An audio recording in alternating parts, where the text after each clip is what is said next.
Hi, I'm Lena, and this is my outreach project for Dement Sleep and Dreams Winter 2021. So I'll be talking about sleep disturbances and anxiety, how they're related, the causes, and then some treatment options. I decided to talk about this topic because both sleep disturbances, like insomnia and anxiety, they're very prevalent in the population, and a lot of people struggle with both of these issues. And even if you don't have chronic insomnia or generalized anxiety, most people still have nights where they don't sleep well or things that make them anxious. So this is relevant not just to people suffering from these problems, but also, if not everyone, almost everyone can learn from this. It's 2 a.m. You're staring at the ceiling, wondering what you did wrong this time. You've been trying everything that's been recommended to you. You've stopped drinking caffeine after 5 and working out before bed. You started waking up at the same time every morning, eating healthier foods, but nothing seems to work. You're lying there in bed, just thinking your anxious thoughts about not being able to sleep and everything that happened during the day. This has happened to a lot of people, and a lot of people suffer from problems like this. It's often really discouraging when you get stuck in this cycle of not being able to sleep and being anxious about not being able to sleep and not being able to sleep because of those anxious thoughts, and it seems like it's never ending. But the good news is that a lot of people who seek treatment and get help for this do get better, and do get better quality of sleep and more peace of mind as a result. So first, a little bit about anxiety in general. When I talk about anxiety, I'm talking about generalized anxiety disorder, which is basically a lot of anxiety and worry about a lot of different things that's just common and prevalent and always on your mind. And the official criteria for anxiety include restlessness, not being able to sit still, being easily tired, exhausted, and difficulty focusing on things just because you have a lot of things running through your head, easily annoyed or angered, and then physically being tense or having a lot of nerves. And then one of them does include sleep disturbance. So even in its very definition, anxiety and sleep issues are interconnected. So the first sleep disturbance I'm going to talk about is insomnia, just because it's so common. 1/3 of people have reported experiencing insomnia in the last year. So insomnia is basically defined as having difficulty falling asleep, or waking up in the middle of the night and not being able to sleep, or waking up early in the morning and not being able to sleep. Basically any time when you're in bed and you're supposed to be sleeping and for some reason you're not. And this is an especially important one because of the consequences of not getting enough sleep.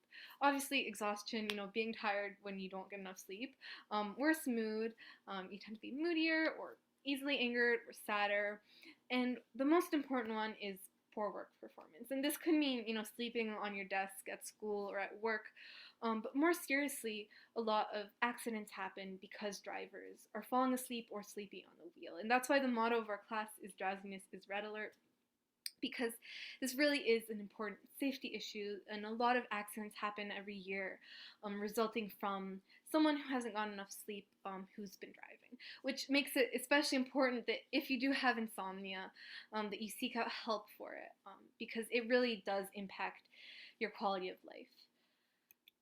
So how are anxiety and insomnia related?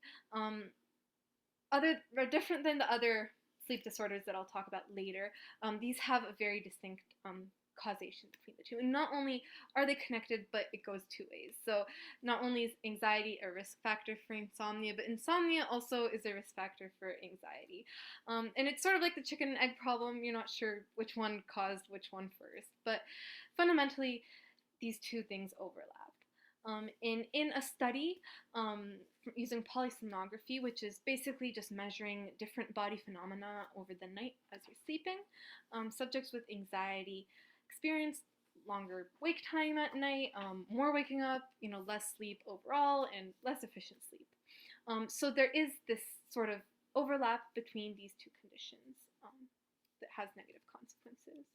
So next, I'm going to talk about night terrors, and just at the beginning, they aren't the same as nightmares, even though they're often confused, but I'll get to nightmares later on, don't worry. Night terrors happen during deep sleep, called slow wave NREM sleep, and you normally don't remember them the next day, but normally very drastic to other people who might be sleeping in the room with you. So you wake up in the middle of the night with an increased heart rate, your heart is pounding, and sometimes you have very visceral reactions, including screaming or kicking or tensing up. And while this is less common And then insomnia, it's still an important sleep issue that a lot of people face. So how is this related to anxiety? Well, unlike insomnia, there really hasn't been any direct causation found between the two, but that might just be because not a lot of research has been done on it, because it's not as common of an issue. But still, a lot of people who have anxiety report night terrors and vice versa. People suffering from both reported having less night terrors when their anxiety's been treated. And while it's difficult to extrapolate data just from a couple of case studies, it is important to consider that there is this potential link between the two. Next up is sleep paralysis, which is different from night terrors, although they are both sleep disruptions. So this one happens during REM sleep, when this phenomenon occurs in your body where all of your muscles are just paralyzed, frozen. We call this atonia. And this happens to us every night, multiple times a night, and we don't even realize it because we're asleep. And sleep paralysis occurs when you do wake up during this time. You're aware of your surroundings, but you can't move, which is often a very scary sensation. And on top of this, you also sometimes feel like you're being suffocated, or that there's a weight and presence on top of you. And a lot of times, different types of hallucinations occur during this experience. It was also called the old hag syndrome, I guess, because people thought that an old hag appeared as a combination of the pressure and hallucination that occurs. And a lot of ideas about, monsters and ghosts and alien abduction has occurred because of people experiencing sleep paralysis. I mean, especially before modern science, how else would you explain sleep paralysis other than some sort of supernatural phenomenon? But I digress. Going back to anxiety and sleep paralysis, there is a correlation between the two, especially in fearful sleep paralysis. So, those people who suffer with anxiety are more likely to have sleep paralysis associated with some scary feeling or hallucination. And specifically, people with social anxiety have higher rates of social stress during sleep paralysis. So, experiencing feelings that you do when you're in a stressful social situation.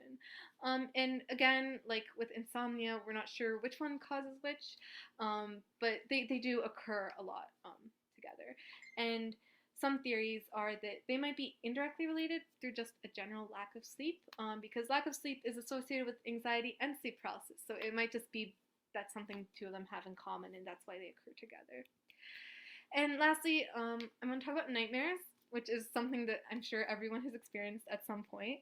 And the DSM-4 definition of a nightmare is basically just a really scary dream that causes you to wake up. But some people have argued that we should include other negative emotions in this experience, such as anger, and in our case, anxiety and stress.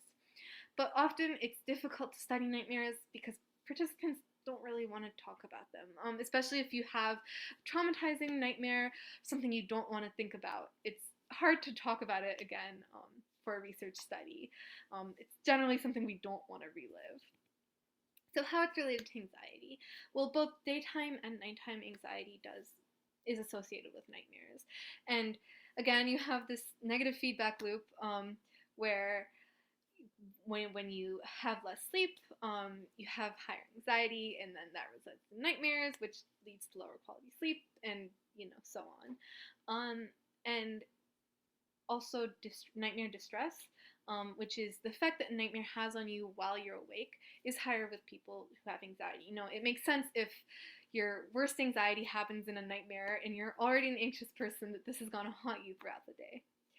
So far, everything I've been saying has been really bleak, sort of discouraging. But as I said at the beginning, a lot of people who do have sleeping illnesses and sleeping issues get better over time after they seek out treatment. And there are a lot of different specific and targeted ways to combat each one of these sleep disorders. But looking at it from the perspective of them being related to anxiety or being anxiety-induced, the main goal that I focused on is, by decreasing anxiety, especially at night, this would improve your sleep time, your quality of sleep, and sleep disruptions, whether they be night terrors, sleep paralysis, or just nightmares. And the best way to achieve this is through a combination of pharmacological and non-pharmacological measures, which basically means taking medicine and getting therapy. So different types of drugs that helps are anxiolytics, antidepressants, and hypnotics. And then in terms of therapy, a mix of psychodynamic therapy, which is going at the root of your fear or anxiety around sleep, and then cognitive behavior therapy, which has a lot of different options. So one of them is relaxation training, which can be anything from meditating, listening to calm music, or physically just relaxing your muscles when you go to bed, has been shown to help. There's also anxious thought or negative thought countering, which is personally the most helpful for me.